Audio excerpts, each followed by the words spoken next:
ഓം ശാന്തി. 26/6/2024. ഇന്നത്തെ മുരളിയുടെ main points. മധുരമായ കുട്ടികളെ, സദാ ഈ ഒരു ലഹരിയിലിരിക്കൂ. നമ്മുടേത് പദമാപദം ഭാഗ്യമാണ്. പതീത പാവനനായ ബാബയുടെ നമ്മൾ കുട്ടികൾ ആയിരിക്കുകയാണ്. ബാബയിൽ നിന്ന് നമുക്ക് പരിധിയില്ലാത്ത സുഖത്തിൻ്റെ സമ്പത്ത് ലഭിക്കുന്നു. നമ്മുടെ ഭാഗ്യം എന്നത് മറ്റാർക്കും ലഭിക്കാത്ത തരത്തിലുള്ള ഏറ്റവും ശ്രേഷ്ഠവും ഏറ്റവും ഉയർന്നതുമായ ഭാഗ്യമാണ്. സ്വയം പതീത പാവനനായ ബാബയുടെ നമ്മൾ ഓരോരുത്തരും കുട്ടികളാണ്. തീർച്ചയായും മുഴുവൻ ലോകത്തിലുള്ള ആത്മാക്കളും ബാബയുടെ കുട്ടികൾ തന്നെയാണ്. എന്നാൽ പ്രാക്ടിക്കലായി ദത്തെടുത്ത് തൻ്റെ കുട്ടിയാക്കി ദിവസവും പരിപാലിച്ച് ദിവസവും പഠിപ്പിച്ച് നേരായ വഴിയിലൂടെ നടത്തി ഏറ്റവും ഉന്നതിയിലേക്ക് കൊണ്ടുപോകുക എന്നത് വളരെ കുറച്ച് ആത്മാക്കൾക്ക് മാത്രം ലഭ്യമായ ഭാഗ്യമാണ്. ഈ ഏറ്റവും ഉയർന്ന ഭാഗ്യം ലഭിച്ചിട്ടുള്ളത് നമ്മൾ ആത്മാക്കൾക്ക് മാത്രമാണ്. ഇതിനാൽ നമ്മളുടെ ഭാഗ്യം പദമാപദം ഭാഗ്യമാണ്. ഇപ്രകാരം ബാബയുടെ കുട്ടിയായതിലൂടെ നമുക്ക് പരിധിയില്ലാത്ത സുഖത്തിൻ്റെ സമ്പത്ത് ലഭിക്കുന്നു.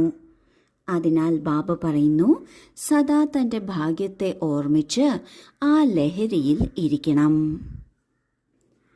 ചോദ്യം: നിങ്ങൾ കുട്ടികൾക്ക് ഒരു ധർമ്മത്തിനോടും വെറുപ്പോ വിദ്വേഷമോ ഉണ്ടാകുക സാധ്യമല്ല. എന്തുകൊണ്ട്?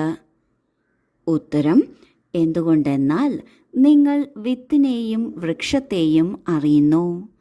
നിങ്ങൾക്കറിയാം, ഇത് മനുഷ്യ സൃഷ്ടിയാകുന്ന പരിധിയില്ലാത്ത വൃക്ഷമാണ്. ഇതിൽ ഓരോരുത്തർക്കും അവരവരുടെ പാർട്ട് ഉണ്ട്.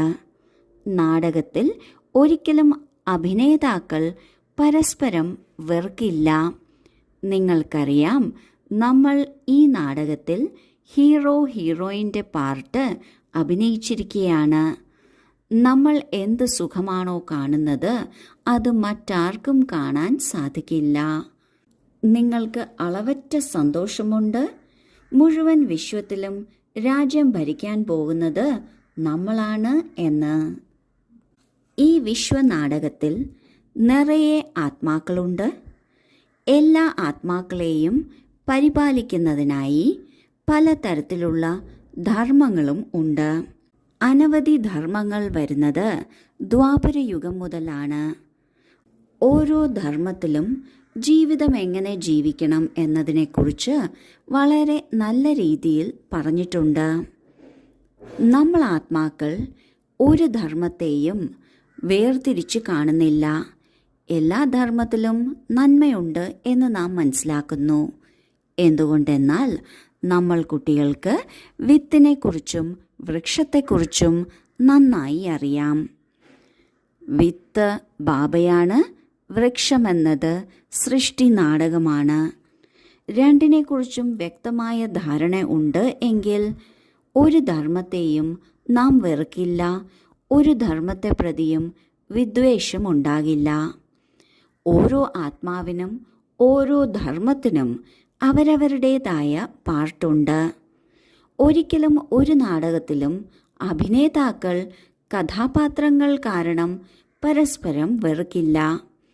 കഥാപാത്രങ്ങൾ തമ്മിൽ എന്തു തന്നെ ആയാലും അഭിനേതാക്കൾക്ക് ഒരിക്കലും വെറുപ്പ് വരാൻ സാധ്യതയില്ല. നമ്മൾ ആത്മാക്കളാണെങ്കിൽ പ്രത്യേകിച്ചും ഈ നാടകത്തിലെ ഹീറോയിൻ പാർട്ട് അഭിനയിക്കുന്നവരാണ്. നമ്മൾ എന്ത് സുഖമാണോ സന്തോഷമാണോ ശ്രേഷ്ഠതയാണോ കണ്ടിട്ടുള്ളത് അത് മറ്റാർക്കും കാണാൻ സാധിക്കില്ല. നമ്മൾ കുട്ടികൾക്ക് അളവറ്റ സന്തോഷമുണ്ട്. നമ്മൾ മുഴുവൻ വിശ്വത്തിനു മേലും, അതായത് മുഴുവൻ ആത്മാക്കളുടെ മേലും, അതിനോടൊപ്പം 5 ഭൂതങ്ങളുടെ മേലും പ്രകൃതിക്ക് മേലും നമ്മൾ രാജ്യം ഭരിക്കുന്നവരാണ്.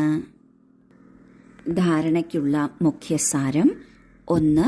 സംഗമയുഗത്തിൽ ഡയറക്റ്റ് ഭഗവാനിൽ നിന്ന് പഠിത്തം പഠിച്ച് ജ്ഞാനവാനും ആസ്തികനും ആകണം. ആക്കണം. ഒരിക്കലും ബാബയിലോ പഠിത്തത്തിലോ സംശയം കൊണ്ടുവരരുത്. 2. ബാബയ്ക്ക് സമാനം സ്നേഹി ആകണം. ഭഗവാൻ നമ്മളെ അലങ്കരിക്കുകയാണ്. ഈ സന്തോഷത്തിലിരിക്കണം. ഒരു അഭിനേതാവിനെയും വെറുക്കുകയോ വിദ്വേഷമുണ്ടാകുകയോ ചെയ്യരുത്. ഓരോരുത്തർക്കും ഈ ഡ്രാമയിൽ കൃത്യമായ പാർട്ടുണ്ട്. ആദ്യത്തെ പോയിന്റിൽ ബാബ പറയുന്നു, ഈ സംഗമയുഗത്തിൽ ബാബ നമ്മളെ പഠിപ്പിക്കുകയാണ്. പഠിപ്പിച്ച് നമ്മളെ ജ്ഞാനിയും അതുപോലെ ആസ്തികരും ആക്കുകയാണ്. ജ്ഞാനി എന്നാൽ അറിവുള്ളവർ, ആസ്തികരെന്നാൽ ബാബയെക്കുറിച്ചുള്ള വ്യക്തമായ കൃത്യമായ അറിവ് ഉള്ളവർ, അത് പൂർണ്ണമായും വിശ്വസിക്കുന്നവർ ആണ്. ഇങ്ങനെയുള്ളവരാകണം മറ്റുള്ളവരെ ആക്കുകയും വേണം.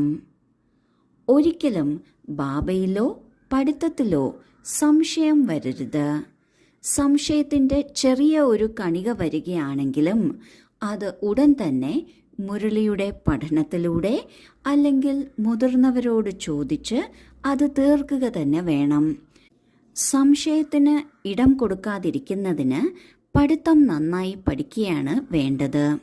അപ്പോൾ സംശയം ഒരിക്കലും വരില്ല. അടുത്ത പോയിന്റിൽ ബാബ പറയുന്നു, ഭഗവാൻ നമ്മളെ അലങ്കരിക്കുകയാണ്. നമ്മളെ പൂർണ്ണമായും സൗന്ദര്യമുള്ളവരാക്കുകയാണ്, വെളുത്തവരാക്കുകയാണ്. അപ്പോൾ ആ സന്തോഷത്തിലിരിക്കണം. ഇതിലൂടെ ബാബയെപ്പോലെ ലവ്ലി ആകുകയും ചെയ്യും. ഈ വിശ്വനാടകത്തെ കൃത്യമായി മനസ്സിലാക്കി ഒരു അഭിനേതാവിനോടും വെറുപ്പോ വിദ്വേഷമോ വയ്ക്കരുത്.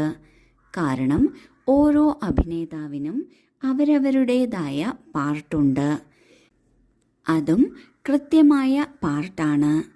അത് മനസ്സിലാക്കി എല്ലാവരുമായും രമ്യതയിൽ കഴിയണം. വരദാനം: സേവനത്തിൻ്റെ പ്രവൃത്തിയിലിരിക്കെ ഇടയ്ക്കിടെ ഏകാന്തവാസിയാകുന്ന അന്തർമുഖിയായി ഭവിക്കട്ടെ. സൈലൻസിൻ്റെ ശക്തി പ്രയോഗിക്കുന്നതിന് അന്തർമുഖിയും ഏകാന്തവാസിയും ആകേണ്ടത് ആവശ്യമാണ്. പല കുട്ടികളും പറയുന്നു, അന്തർമുഖി സ്ഥിതി അനുഭവിക്കുന്നതിന് അല്ലെങ്കിൽ ഏകാന്തവാസി ആകുന്നതിന് സമയമേ ലഭിക്കുന്നില്ല. കാരണം സേവനത്തിൻ്റെ പ്രവൃത്തി, വാണിയുടെ ശക്തിയുടെ പ്രവൃത്തി വളരെ വർദ്ധിച്ചിരിക്കുകയാണ്. എന്നാൽ ഇതിനായി മൊത്തത്തിൽ അരമണിക്കൂറോ 1 മണിക്കൂറോ മാറ്റിവെക്കുന്നതിന് പകരം ഇടയ്ക്കിടെ അല്പസമയമെങ്കിലും മാറ്റിവെക്കൂ. എങ്കിൽ ശക്തിശാലി സ്ഥിതി ഉണ്ടാകും. സൈലൻസിൻ്റെ ശക്തിയെ അല്ലെങ്കിൽ നിശബ്ദതയുടെ ശക്തിയെ പ്രയോഗത്തിൽ കൊണ്ടുവരുന്നതിന് നാം അന്തർമുഖിയായിരിക്കണം അല്ലെങ്കിൽ ഏകാന്തവാസിയായിരിക്കണം.